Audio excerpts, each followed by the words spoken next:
Bonjour à tous, c'est Quentin de la Startup Passe et aujourd'hui on se retrouve avec deux invités de marque. Bonjour les gars, Salut. donc je suis avec Maxime et Samy de l'entreprise Macomimo. Donc pour rappeler Macomimo, si vous ne les avez pas déjà vus quelque part, ce sont deux entrepreneurs qui vous aident à développer votre premier site internet et vous accompagner dans la commercialisation et le fait de rendre visible votre activité de conciergerie. Et donc aujourd'hui, j'ai le plaisir de les accueillir parce qu'on a décidé, grâce au retour qu'on a eu de nos clients et aussi de ce qu'on entend d'eux, comment dire, de faire un partenariat avec eux, spécialement pour les conciergeries passe-passe. Et donc, aujourd'hui, on va vous présenter un petit peu plus en détail ce qu'ils proposent, comment ils peuvent vous accompagner et quel est le détail de ce partenariat.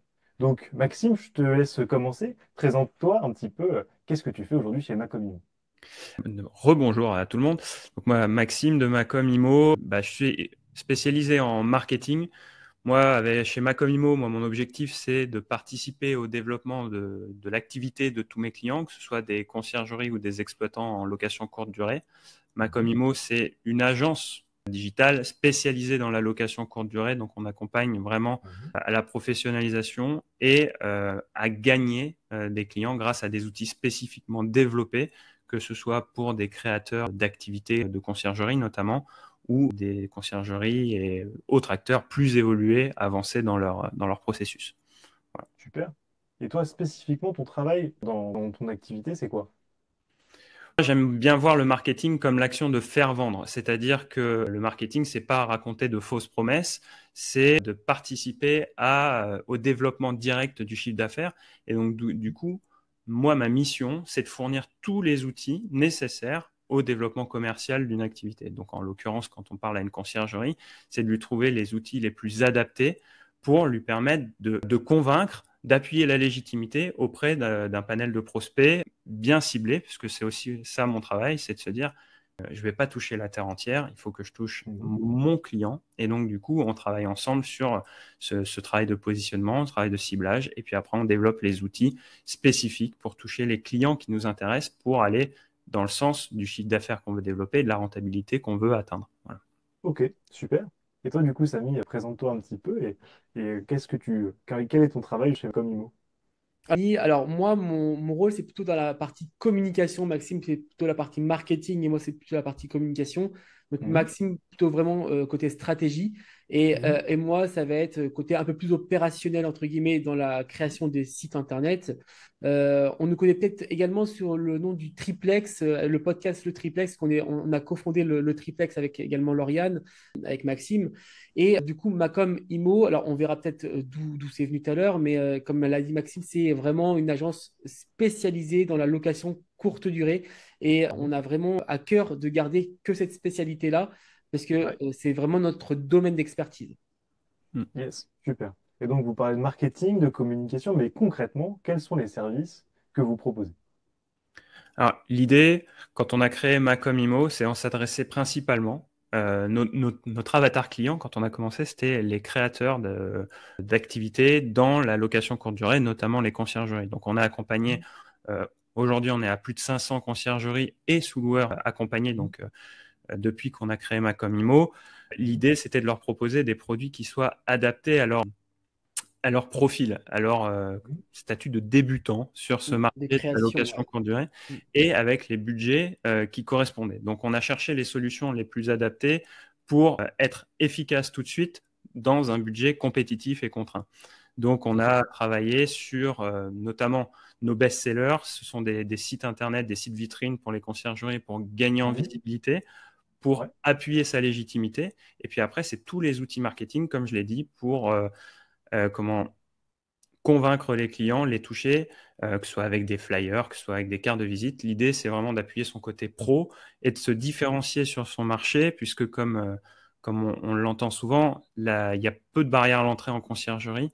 Et donc, du Mhm, coup, bien sûr. il y a peu de barrières. Il faut tout de suite en imposer, même si derrière, on Mhm, n'a pas l'expérience. bien C'est-à-dire sûr. que même si vous avez 2, 4, 5 logements, mais que votre ambition, c'est d'en avoir 15, 20, 50, 100, bah, en fait, il faut déjà faire en termes de communication Mhm, d'image, comme si vous en aviez déjà 100, ne pas bien sûr. attendre pour développer son image, ça se fait dès le début. Et nous, voilà, Mhm, la genèse du projet, c'était ça, c'était de se dire comment on fait pour que les petits aient l'air d'être grands sans pour autant mentir, mais leur permettre de convaincre leurs clients et d'appuyer leur légitimité. Mm. Ok, super. Ouais, c'est Et vrai. Ouais. justement, ce que j'aime bien dire, c'est que, bah, en fait, une conciergerie, c'est un peu une agence immobilière digitale. Et donc, au lieu d'avoir pignon sur rue avec une belle vitrine qui nous a coûté très très cher et qui nous coûte très très cher au quotidien, bah, en fait, pourquoi pas faire un super beau site internet? Parce qu'aujourd'hui, comment est-ce qu'on peut différencier une conciergerie d'une autre si on n'a pas un site internet sur lequel comprendre un petit peu tout ce que bah, cette personne-là a envie de partager et de proposer à ses clients par rapport à d'autres services. Donc souvent, les gens se créent juste une page Facebook ou une Mm. plaquette de présentation, mais ça, c'est clairement pas au niveau par rapport bah, au peu de visibilité que vous avez sur le terrain et comment dire, au peu de bouche à oreille qu'il peut y avoir quand vous avez que quelques clients. Donc, C'est, Bah, c'est- c'est marrant que tu dis ça, puisque du coup, par rapport à l'agence immobilière, dans mes précédentes expériences, j'ai été également responsable communication d'un promoteur immobilier ouais. au niveau national. Et, euh, et c'est comme ça aussi qu'est venue l'idée en fait, de créer des services pour les conciergeries, les sous-loueurs et les Mhm. exploitants de location courte durée. Je suis également investisseur immobilier en location courte durée, où j'ai 6 appartements aujourd'hui. Et Ouais. en fait, je voyais ce qu'on pouvait faire dans l'immobilier, dans les agences, dans la promotion immobilière. Et je voyais également ce métier, ce nouveau métier qui arrivait, mais qui n'était pas encore bien mature et qui manquait encore Mhm. de visibilité, etc. Et c'est comme ça qu'on a aussi créé Macomimo et qu'on a Mhm. proposé nos services par rapport à à leur problématique, en fait. Mm. Mhm. Carrément. Puis comme tu le dis, Quentin, le marché est en train de se densifier, de se tendre. Et on l'a vu côté voyageurs, bah, les attentes ont augmenté. On a des exigences quasi hôtelières aujourd'hui. Bah, côté conciergerie, il faut bien imaginer que les propriétaires qui veulent confier leur logement, ils ont des attentes Mhm. qui ont elles aussi augmenté, puisqu'il faut répondre aux attentes des voyageurs. Et bah, malheureusement, l'image a un impact sur la compréhension, sur la vision de la capacité de notre fournisseur à répondre à ces exigences-là. Donc du coup, c'est pour ça l'importance de l'image pour tout de suite donner bonne impression et se dire, je vais être en capacité de répondre à tes exigences, toi propriétaire, qui est quand même euh, plus exigeant qu'il y a 10 ans quand le marché de la location courte durée était naissant. C'est Mhm. C'est clair. intéressant. Je permets de rebondir sur ce que tu dis, Maxime. On a des clients, en fait, où on entend des clients qui disent ben non, moi, mon site internet, je vais le faire moi-même. Mhm. Ok, tu peux le faire toi-même. Il existe des outils aujourd'hui pour le faire soi-même. Mais tu es en concurrence maintenant avec des sociétés qui ont décidé d'investir en fait dans leur communication et leur marketing. Et la première image en fait qu'va avoir un propriétaire Mhm. sur toi, c'est peut-être ton rendez-vous avec lui, mais après, il va aller vérifier ce que tu fais. Il va aller chercher sur Internet. Mhm. Il va aller voir ce que tu as en plaquette commerciale. Et si tu es trop amateur, il va te squeezer clairement par C'est sûr. rapport à des concurrents qui, eux, ont fait le choix d'avoir une communication et un marketing voilà, à la pointe, Impactant. entre guillemets. Mhm. Mm. Ouais, c'est sûr, c'est évident. Et justement, me vient une question un peu piquante. Site de réservation ou site vitrine? Site vitrine. Une vitrine pour les conciergeries, obligé. Il y a, Quentin, je sais qu'on partage une vision un peu similaire. C'est même toi qui m'as ouvert les yeux sur cet aspect-là. C'est-à-dire que quand on est une conciergerie, prendre des réservations en direct, c'est un petit peu compliqué, sachant qu'on ne prend qu'une partie en termes de commission de ce qu'on va générer. Par contre, on va générer beaucoup plus de problématiques. Donc nous, notre objectif pour une conciergerie, c'est pas de gagner des clients voyageurs, c'est de gagner des clients propriétaires. Parce que là où Ok. la conciergerie va faire le maximum de rentabilité, de chiffre d'affaires, c'est sur les clients Ok. propriétaires. Airbnb fait extrêmement bien son travail pour aller chercher des voyageurs. Euh, Mhm. c'est le travail de la conciergerie derrière d'optimiser le travail qui est fait sur Airbnb. Donc nous, c'est Ok, vraiment super. notre objectif numéro un, c'est d'aller chercher les clients propriétaires. Et après, bien sûr, on sait faire des sites de réservation en direct. Certaines conciergeries qui ont la carte G, notamment, nous en demandent, nous en commandent. Mais derrière, ça implique des process qui Ouais. sont différents. Et donc, du coup, il faut aussi bien avoir ça en tête. Nous, on est en capacité aussi de répondre à ces questions-là quand on nous sollicite, une conciergerie nous sollicite. Voilà. Par contre, je vais aller un peu plus loin de ce que tu as dit. Ça peut être, vous, pour vous, conciergerie, un moyen de proposer aussi un service en plus à votre propriétaire en leur disant, que vous connaissez une agence marketing qui peut leur créer un site un site de réservation en direct qui serait après, pourquoi pas, géré par la conciergerie, mais qui serait Mhm. vraiment pour le propriétaire. Bien sûr, le propriétaire doit Mhm. avoir au moins, pour moi, 3 logements pour avoir un site Ouais, c'est ce que j'allais dire. de Ouais. Quand tu as réservation. Il faut plusieurs pas. gîtes, que tu as Voilà. vraiment un beau Donc truc, là, quoi. ça peut être vraiment pour la conciergerie un outil supplémentaire pour le propriétaire. Donc ça, oui, ça peut être possible. Mm. Super, super, super. Et donc, quels sont les principaux problèmes au fait que rencontrent les concierges aujourd'hui pour être visibles au fait sur le marché? Qu'est-ce que vous avez détecté comme problématique et ce qui vous a amené en fait à proposer ce service-là? Bah, comme l'a dit Samy, déjà, il n'y a pas forcément de connaissances. Nous, on a affaire à beaucoup de conciergeries qui sont expertes dans leur métier opérationnel, Mhm. mais qui n'ont pas soit la maîtrise de la communication, soit la maîtrise des axes marketing.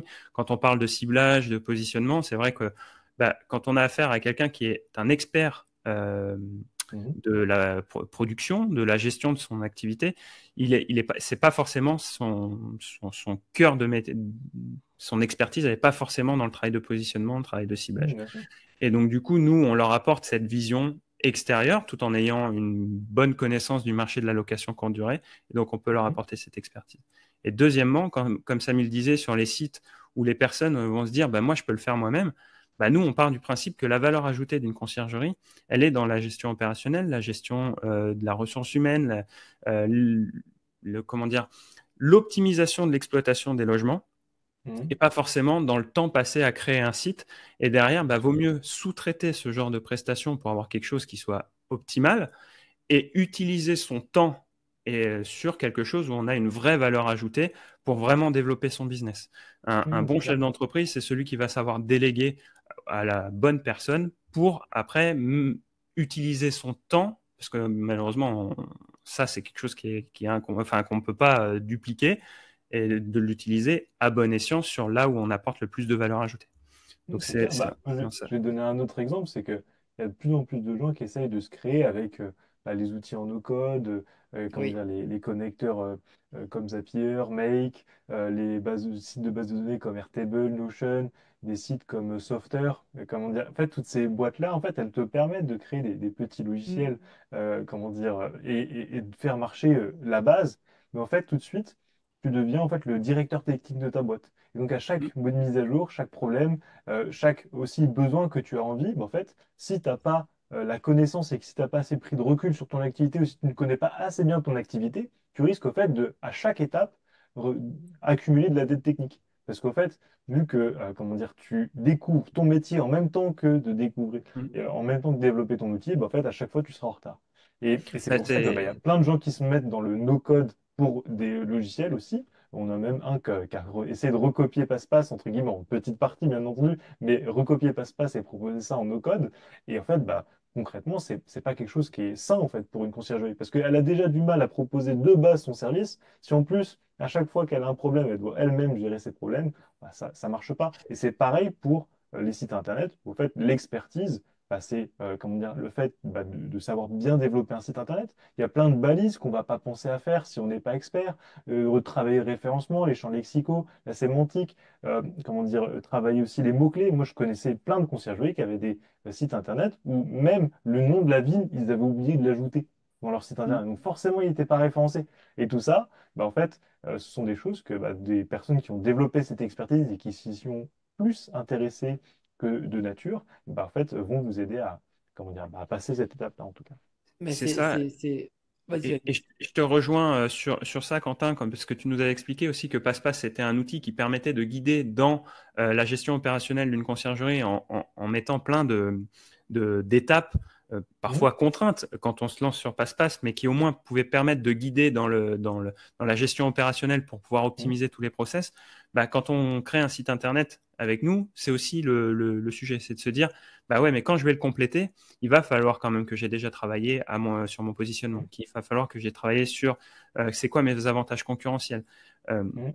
donc nous, l'idée, c'est de proposer une solution clé en main, bien sûr, mais Mhm.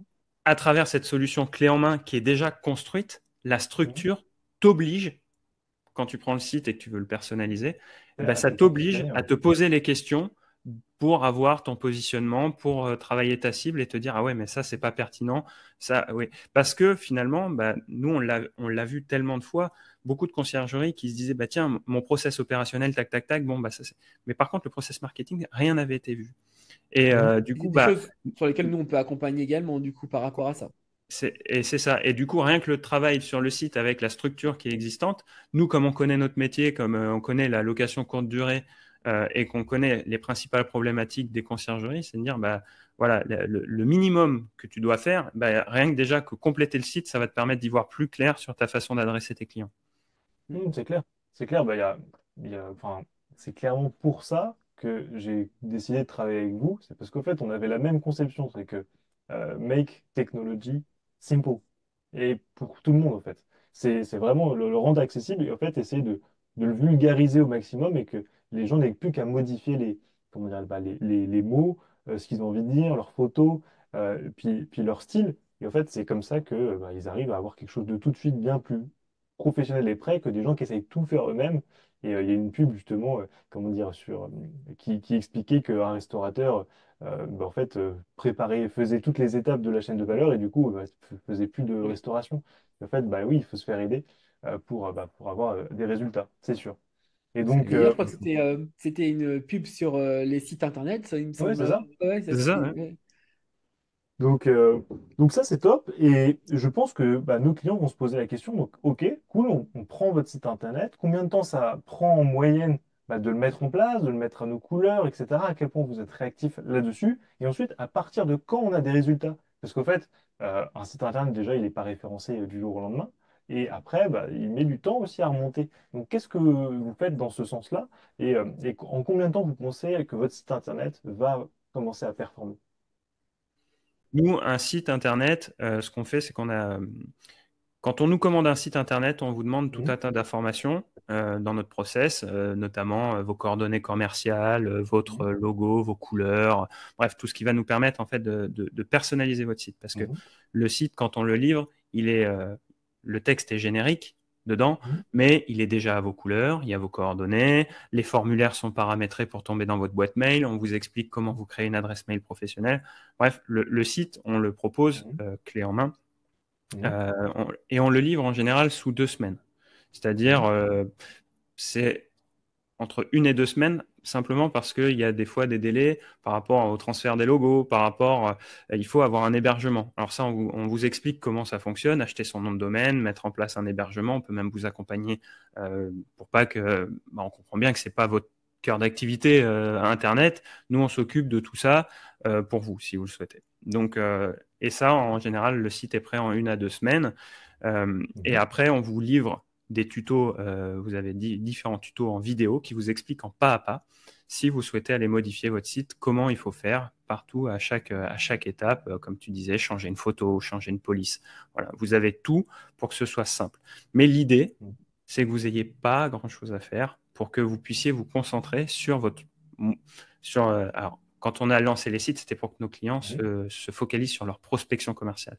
Parce qu'on avait remarqué que trop souvent, ils attendaient d'avoir leur site internet, d'avoir tout bien, tous les outils marketing pour commencer à prospecter. Et nous, on leur a dit, ben non, c'est Ouais. l'inverse. Commencez à prospecter pour pouvoir faire vos outils marketing.